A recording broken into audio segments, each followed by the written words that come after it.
are listening to the Narrated, Not the Popular Opinion with the one and only Gray.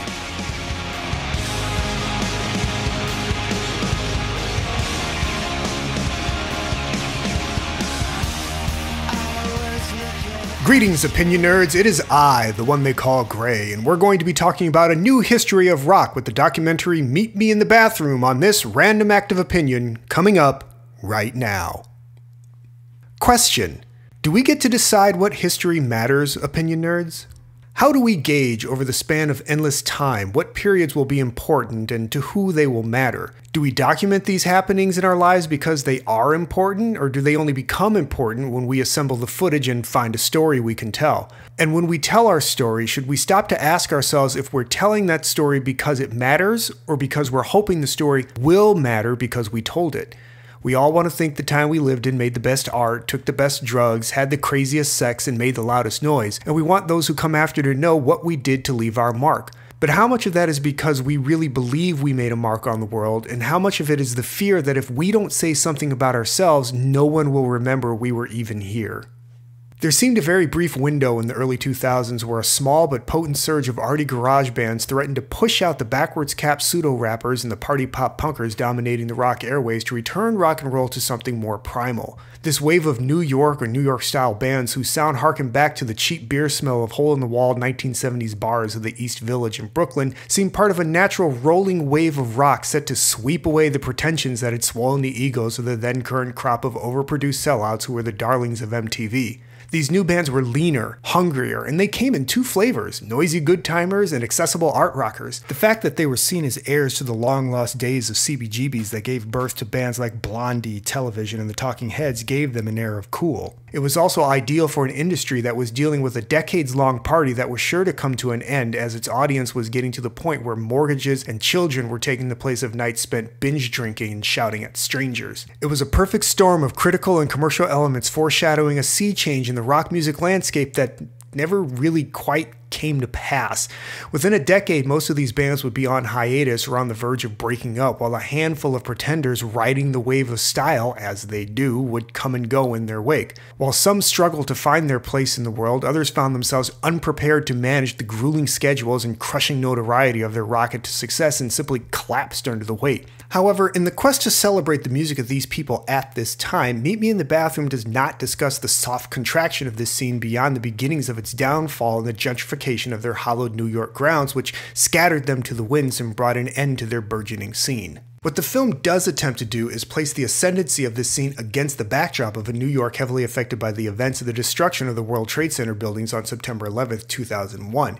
It places them against it and shows how some of them were affected by it, but the film can't make a case for their existence having a cultural relevance to it. At the time, the Stokes had just released their first album, while the majority of the other bands had yet to break into the mainstream. It makes note of the world at the time these things were happening, but they hardly seem consequential to the development of the bands or the music they were making. Though some note a feeling that life was precious and not to be taken advantage of while we have it, the larger sentiment was that the suddenly lowered property values and cheap rents made it easier to afford a practice space and live while creating their music. The lowered fear of failure creating a feeling of freedom to experiment, while the locations made for an interconnectedness they may not otherwise have enjoyed.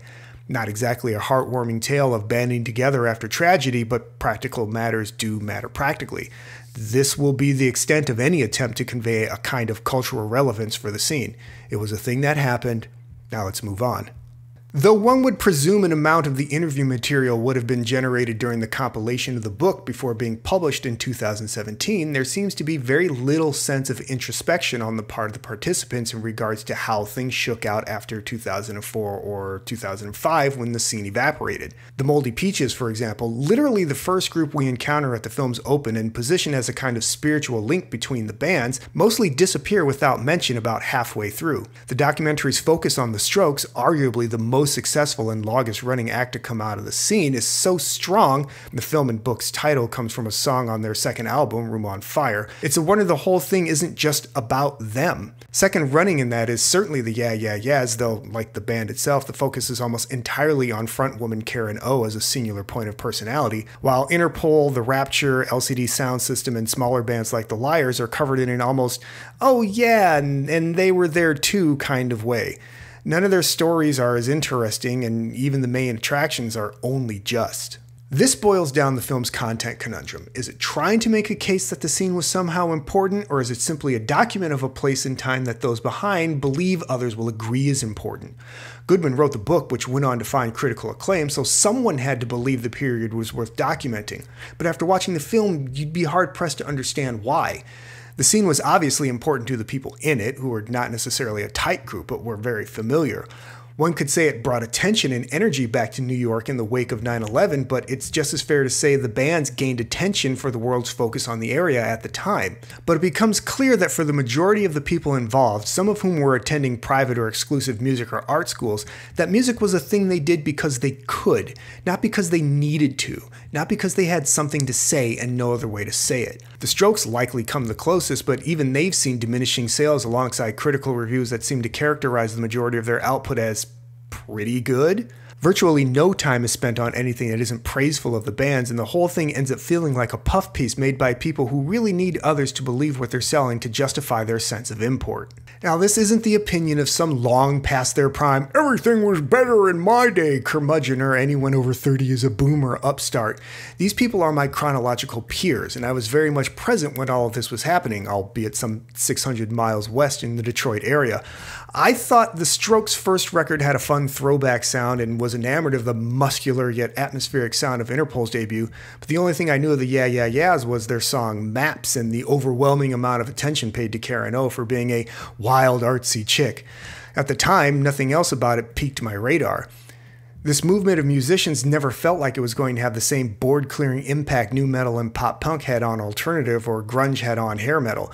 It felt like it was over almost as soon as it began, and this might be because the bands never really seemed to have anything to say or a musical statement to make, and by their second albums it was easy to tell they didn't have much to offer beyond their debuts, most of which still hold up. Neither pushing nor probing nor provoking, they've carved out a niche for themselves and they seem very comfortable to remain in it. But outside the critics still enamored of their out-of-the-mainstream charms, no one really seems to be paying much attention anymore. There's an air of pretension to the film, and that's not something I say often or lightly. There seems to be an effort to make you care about a bunch of mostly well-off people who got exactly what they wanted with relatively little resistance and then found out it was really hard. Now, that's not just me being chirpy. I know how difficult it is to build a career. This is how the movie presents the story, and it's not exactly compelling. But maybe this is the truth of it. Maybe the scene really was led by a bunch of music and art school kids playing at being grungy street rockers who weren't really prepared for the world to call their bluff. And none of this has anything to do with whether or not these people have talent, which they do, or whether or not the music they create is any good, which I'm in no position to declare. The issue is whether or not the film is a compelling document, and in my opinion, it's just not. It feels like it's afraid to really talk about the bad and hard that surely had to live under the skin of the good in anything more than a superficial biopic kind of way, which makes it seem like the bad wasn't really much of an issue, which then exacerbates the document's feeling of weightlessness. Meet Me in the Bathroom is a document with nothing much to say about a time that has nothing much to say for itself. It may have been thriving and vital for those experiencing it, but the film doesn't make a case for any kind of continuing interest. That isn't to say that the bands haven't been influential in any way, just that the film doesn't seem interested in telling any kind of story other than how a couple of them got really big really fast and then just kind of As an art film, it may have some value as an impression of a time and place, bookended by quotes about New York from Whitman. As a document of history, it doesn't have anything to say about the period other than it happened, which is fair enough. But as a film intended to present the audience the information in an engaging manner, it merely touches on subjects before leaving the audience in limbo. It tries to be both about the bands and about the area while saying nothing about why those things happening in that time and in that place matter against the broader landscape of music or culture. Perhaps that's something those behind the film can't articulate, or perhaps it's something they can't articulate because there's nothing to say. History is full of events large and small whose impact can be felt across multiple contexts, but just because we have the ability to note a thing happen doesn't make that thing worth noting. And just because a thing was very important to you doesn't mean it should be important to anyone else. As a document, Meet Me in the Bathroom doesn't need a reason to exist. Someone wanted to make sure there was a record of this time and place, and so a record was created. But like any document, it needs to be able to justify a reason for its existence if it wants its relevance to be considered by the culture at large. We create history every day, but the question of what history will be important isn't up to us to decide. Maybe someday a document of the short-lived New York rock scene of the early 2000s will be important and necessary, but I don't think that day is coming, and I'm afraid history may prove me right about that. This has been the Narrated, Not the Popular Opinion. As always, I have been Gray, and if you like what you heard, you can leave a tip at our Ko-Fi page at ko-fi.com/notthepopularopinion. You can follow us on Twitter at @only_Gray, and don't forget our main page at notthepopularopinion.wordpress.com, where you'll find more great articles just like this. Thanks again for listening, and remember, if you're as good to others as you are to yourself, we might just make it through this mess. See ya.